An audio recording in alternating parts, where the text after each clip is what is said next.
baby. That's what I'm talking about. Trump. Trump don't F around, does he? I'm so happy for those Iranian people now. They can have their country back from the Ayatollah. 47 years they took over Iran, and they've turned it into what they've turned it into, a dictatorship. Got something on my hat here. And let me tell you, man, they got rid of that supreme leader, they called him, and then they got rid of the chief of staff. They've killed both of them. And that's just amazing news. There was a video I watched of a Iranian content creator a couple weeks ago, and he was begging for help, living in Iran, saying that there was no future in Iran for any of the civilians, that they were being suppressed and oppressed so much that there was no life, no opportunity. And he laid it all down. I've got to find that video, and I'll try to link it or talk more about it so y'all can watch the video. It was really sad. And had a lot of followers. He had a lot of followers. Big YouTube channel. And at the end, he said it was going to be his last video because he knew he was going to be killed and taken out and tortured, and he didn't want to suffer like that. And he said this would be my last video. I was going to end my life. And he did that. And it's sad that happened. He got off that right after he made that YouTube channel. He killed himself. And if he could be alive today, just 2 weeks later, to see what Trump did to liberate Iran and all of its people, it's just an amazing thing. You're going to see the world change so drastically with Iran being a free people again. And because, you know, the Islamic State, they want to take over the world. That's their mission. And they're starting to get embedded in our government system over here, and they're being elected mayors, and they're all flipping out and freaking out over here in the United States because that wasn't their game plan. They needed the money from Iran and their terrorist sponsorships to fund their propaganda and their mission over here in the United States, taking over the United States and turning the United States from Christians into Islamist state. So Sharia law and all that, marrying little 9-year-old girls, pedophiles, they're just all pedophiles, you know. And I think that's why they justify what they do. But they just it's just a great day in America today, this morning, and yesterday morning. And it's all because you have a leader in the White House that is an amazing man. He is trying to make this world and this country, the United States, so much better. And without Iran, I mean, it's just going to be an amazing thing. And Iran, they're trying to retaliate. They're over there shooting and launching missiles at every country surrounding them. What did they have to do with anything? They were sponsoring terrorism in those countries, so why are they? But that's how crazy they are. They're a bunch of nutcases. And Trump did the right thing, and I don't care what any of these liberals and Democrats are already pushing their propaganda. I'm sure they're going to try to use it in the 2026 elections, midterms they call them. They're going to use all this. What Trump's doing is evil, and Trump's a dictator, and he needs to be impeached, and he didn't go through Congress to ask him if he could go to war with Iran. And you know, it's just going to be nonstop media coverage on hating Trump and all these. Look at all the protesters already marching around in New York and all the different places, waving all the same picket signs and all that. George Soros is busy again. I can tell you that. He's busy. And he was busy before this Iran war started because they knew it was going to happen. And they started printing the signs, you know, just like they did with the ice out and all that kind of stuff. Now, if you could just get, you know, one thing that I don't understand is if you got, you know, Trump can go in, he can bomb the hell out of Iran, destroy, you know, took the B-52 bombers in, destroyed their nuclear manufacturing sites. And then he can go in and he can take out the Ayatollah and take out the, shit, I can't remember the word for it, I'm trying to think, but he can take all them supreme leaders out. But why can't we just get out these ass nines that are in Congress, like Ilhan Omar and Rashida Tlaib and all these ass nines that are running their mouths, stealing billions and billions of dollars from the American people? Why can't he get them out of there? I mean, I'm not saying shoot a missile into their house or anything, but I mean, it's just ridiculous. He has the power to go to war and destroy and take out a leader of another country, and but he just can't seem to get these ass nines out of Congress. And that's one big problem. I'm trying to get the sun off my face, so yeah, that's a little better.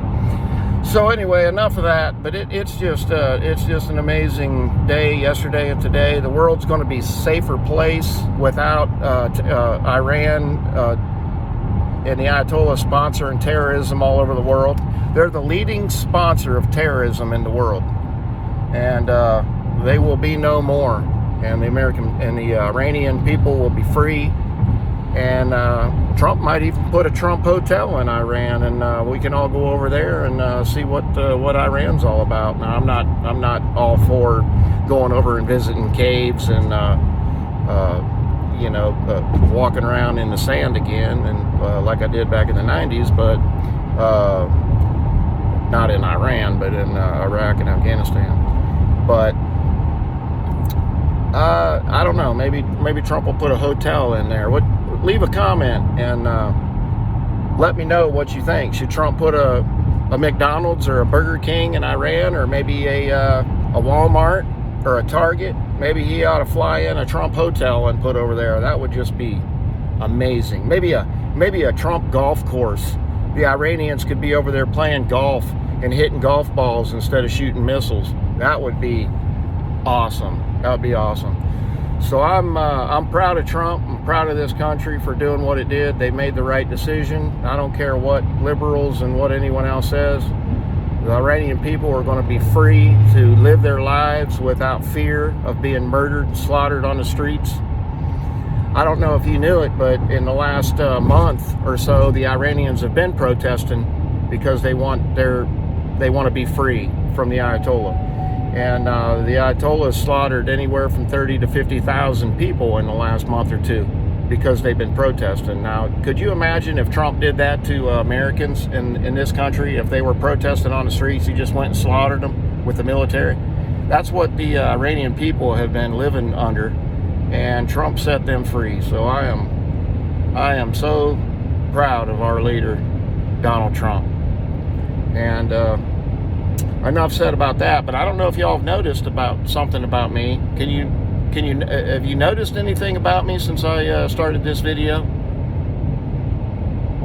Before we get to that, like and share the video, please. I'm begging you, like and share the video. And subscribe if you would like. I would love more subscribers. I think I have 5 right now, but everybody's got to start somewhere. And so, you know, share the video to some of the people out there that might be interested in this little Iranian video I'm making. Share it, subscribe. So back to the if you've noticed anything different about me. Do I look like I'm clean shaven? Did I shave? Did I clean up? Did I take a bath? There's something different. Well, I'll fill you in on something. You remember I was talking about my hair. I couldn't do anything with it. and it was just out of control. It was sticking up like a troll living under a bridge. I've got a little stuffed animal at the house where his hair sticks straight up, and everybody says, "Oh, that looks like you." Ah, and I'm like, yeah. Well, you ain't got to worry about that shit no more. That's right, baby. That's right, Uncle Eric. He done shaved that head. Look at that shit. Woo! I got a bump on my head up there. See the bump? I don't know what in the hell that come from. It had a scab on it the other day, and I picked it up. But anyway, that's what I'm talking about. I got a clean-shaven head, and I probably won't keep it like this. I will. I'm gonna let it grow out. Maybe I'm gonna keep it around about a ½ inch. I think that's good. That way I don't have to comb it. I get up in the morning. And I'll look in the mirror, and it'll be ½ inch long, and I won't have to comb it or anything. And it'll be perfect, just like my grandpa did. My dad's dad. He was an amazing man. He liked to smoke Phillips or King Edward cigars, and I used to take his. He used to give me his empty cigar boxes, and I used to put my Matchbox cars in them. And when I grew up, obviously I used to do that when I was anywhere from 6, 7, 8, 9 years old. And when I grew up, and I kept all my toys and everything over the years, packed up in boxes. And I think I quit playing with my toys when I was about 14 years old. I remember boxing them up, making sure all the pieces were in the boxes, and boxed them up, because I think we moved somewhere when I was 14. I moved about 19 times as a child, moving around from house to house. And it wasn't easy. It was hard to, start over and make new friends all the time. And I eventually got where I didn't even try to make friends, because I knew I was going to move again. So I kind of got to myself as a teenager. And but anyway, yeah, so down the road, I think I was 27, 28. I'm 51 now, 51 years old. But when I was 27, 28 years old, I unpacked a box that I've carried around with me all them years, and it had all them little Matchbox cars in it, in my grandpa's cigar box. And it was just like an amazing thing to, it was like deja vu, seeing them Matchbox cars again. Brought back a lot of memories. So I packed them back up, sealed the box up in a new box. I have all the old monster trucks like Bigfoot, Black and Gold, Bear something, Monster Bear, I forget what he's called. Let's see, Orange Blossom, all the big toy trucks that had battery powered, and you could shift them in low gear or high gear or fast gear or slow gear, and they had the big monster tires on them.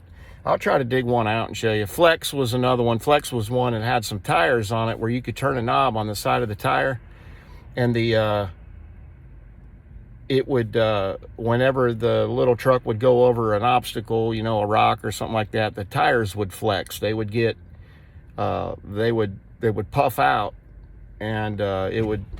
So anyway, it was a pretty cool toy back in them days, man. That was state-of-the-art stuff. There wasn't no AI involved in that shit. And all of us kids grew up, and we're alive and well, and we're safe, and we're good. So even though we didn't wear seat belts and everything in the school buses, yeah, I don't even know how we're still alive after them days. But man, we made it through it, didn't we? We made it through it. Back in the 70s and 80s, growing up, what a great time it was, 70s and 80s. And maybe the world will become like that again. I'm kind of fearful for AI. I think AI is going to be a problem in the next 6 months, because just in the last 6 months, look how much you can do with your cell phone with AI. You can create cartoonish pictures of you. You can make videos. You can take a picture of two people sitting beside each other that don't even know each other, and then tell Grok, say, hey, make these two people kiss, and it'll look just like it'll make a 6-second video of them kissing each other, and then you can send it to somebody and say, hey, look what I found these two doing. I mean, it's crazy. Chat GPT, I'll give you an example. I told Chat GPT the other day, I said, there's this thing called Beat Buddy. It's a drum machine foot pedal for guitarists, and it listens to your guitar rhythm and it creates a drum pattern, and then when you're playing live, it'll play a little drum beat to what you're playing. And that's pretty cool. I've never bought one, never tried it. I didn't think the technology had worked too well, but I imagine now with AI, I imagine it would be an incredible machine. And anyway, so I asked ChatGPT, I said, can you make me a foot pedal for a guitarist that adds bass line instead of drum line? It'll listen to your playing, and it'll add a bass guitar part so that when you can do a little solo or it would be like a duo gig, only there wouldn't be no bass player. It would be the machine playing. So I told it, I said, make a photo of what this foot pedal would look like. I told it everything that I wanted it to do. I said I wanted to record at least 6 minutes. I wanted to store all the songs up to at least 25 songs, 24 songs at 6 minutes apiece. And every time that you hit play, it still listens with AI to what you're playing, every gig you play, and it gets better and it gets better and it gets better until that bass line is just perfect. And it would just constantly be learning. And that would be an amazing tool. Well, ChatGPT invented it for me. It gives me the schematics. It gives me a photo of what it looks like. I told it, I said, what's the circuit board look like, and what's all the components on the circuit board, and give me a parts list of everything I need to build the circuit board. And it sent pictures, it sent diagrams, it sent how many megahertz, how many hertz, how many decibels, all these components, these transistors. I mean, it sent the computer chip, the mother chip of it all. It sent all of that to me, a complete list to build this thing. And it said, well, would you like me to create a patent proposal for you? And I said, yeah. So give me that. I said, can you give me a manual, a user manual? It said, yeah. 3 seconds later, bam, there's a user manual for it. I mean, it just gave me everything. then it asked me, it said, would you like to create an Amazon sell page to advertise it? And I was like, okay. So it did that, and I'm like, it just I mean, technology and AI is incredible now. I mean, it is transforming everything that we know about everything. I mean, a dummy can take ChatGPT, a free version of ChatGPT, and I've never paid for the paid one yet, and I'm sure it's even more powerful. But the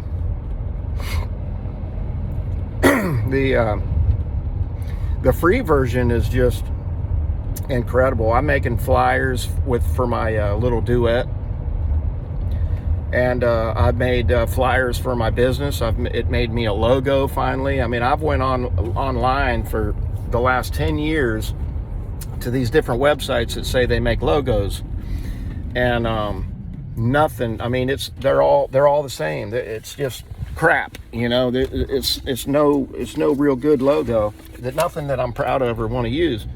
Well, I asked ChatGPT a couple weeks ago. I said, hey, can you make me a logo for my business? And I told him my business name, that I do sheet metal. We fabricate ductwork and roof curbs. And then I said, put my phone number on there. And it come back about 5 seconds later, 10 seconds, and it created me a logo that is just outstanding. I mean, it just changed my my motivation to get my business built even bigger than it is. And it's just I'm just excited about AI. But going back to, you know, it is kind of scary, and I'm saying within the next 6 months AI is going to be so powerful, and it's going to be dangerous. It's going to be scary, and I hope the governments don't regulate it too much where we can't have fun with it and prosper from it. And I'm sure they will have to eventually, because, you know, you get somebody out there that makes a video of Putin or Xi Jinping from China, you know, saying, hey, we're coming after America. We just launched a nuke and all that. I mean, somebody's going to believe that shit, and it's going to be World War III. So I don't know, AI could possibly take over our computers and just rewrite computer code where we can't stop it. It could infiltrate our nuclear missile sites. I mean, it could do anything. And I'm sure the United States has technology to keep that from happening, but these other countries like Pakistan and Russia and China, I'm sure they don't have the technology or the computer to keep their computers from getting hacked and to keep anything from accidentally being launched. And if they do, I'm going to say AI is going to be so powerful. And Trump's building a huge AI plant in Texas, and it's going to be the master AI center of the world. And there's no telling what that computer is going to do. I mean, it's going to tell us how to travel 10 times the speed of light. It's going to tell us how to teleport. It's going to tell us how to go back in time, go into the future. I mean, that computer is going to be so powerful. It's going to be able to tell us everything and that's in the universe. And it's just going to be an amazing thing, but it's going to be scary and it's going to be dangerous too. So until next time, I think this was a pretty good video. Let me know what y'all think about my head. Do I look like an egghead? Am I an egghead? Leave a comment. I don't care who you are. Leave me a comment and let me know what you think about my head. And let me know what you think about the videos. I got to get home here and feed my German Shepherd, and I've got to feed my my kitty cats, and I've got to feed my bugs, my Rottweiler at my shop. So I'm gonna be busy this morning. I've got to fix my Pontiac Grand Am. I've got a 2004 Pontiac Grand Am that I've had since 2012. It's got 102,000 miles on it. I was trying to get about $6 grand for it, but I had a lady offer me $3,600, and I said, okay, I can live with that. Well, I started getting the car ready yesterday, and I drove it for 45 minutes, and the doggone back tire has rubber pieces coming off of it. I had to take my knife and cut the rubber off of it, and luckily I got home from where I went without the tire blowing out. So anyway, it's having some kind of a problem with the motor. It's running rough. I've replaced the spark plugs in it months ago and the thermostat in it, but it's trying to overheat. It's not dripping water, so it's not the water pump, but it's a I got to figure out, it's like the one of the boots or the wiring harnesses or something's bad, because it's missing really bad. The engine's running rough and shaking. So I'm gonna work on that today, and I'm gonna get my garage cleaned out. I've got a 2021 Chevy Blazer my brother-in-law had to do some auto body repair on, and he's had that car for a few months, and I need to get it back here and get it in my garage. And but here, I'll show you a picture of my Pontiac. Here it is.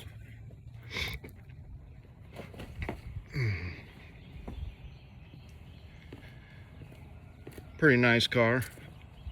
It's missing the running board on this side, so I've got to get that back on. And then of course the bumper's messed up back here. I've got to try to do what I can on that.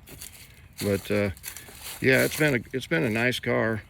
Hey, if any of you guys want to buy it, let me know. I'll sell it to you for $6,000. Anyway, hey, check out my baby kitties. There's Martin. Hey, Martin. There's Muscle. There's Muscle, the one that meows all the time. There's Martin and Muscle, and then there's Warlock. Hey, Warlock. Hey, Warlock. Y'all want some supper? Y'all want some supper? Hey, little babies. Hey, little babies.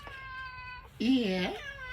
And I've got 2 other kitty cats around here. One's a mama cat. She's Calico, and she's the one that had all these babies right here. And then I have one called Radar, and you hardly ever see him. He's huge. He's a big cat, but he is so skittish. He will not, I mean, he just will not come around people. And then he wants to fight all the other cats. So I don't know what his end game is, but I'm sure it's not good. Oh, there's Apollo. Hey, Apollo. Hey, Apollo. I see you say hi to the people on the camera. I see Apollo, yeah. Apollo's ready to go outside. He's ready to go outside and go to the bathroom. And that's exactly what we're going to do with Apollo. We're going to let him outside so he don't poop on the floor. Well, anyway, if you like this video, like and share, and subscribe, please. And leave me some comments, and let me know if you want me to talk about other topics. And I'll do that. Until the next time, it's been good talking to y'all. Eric's out.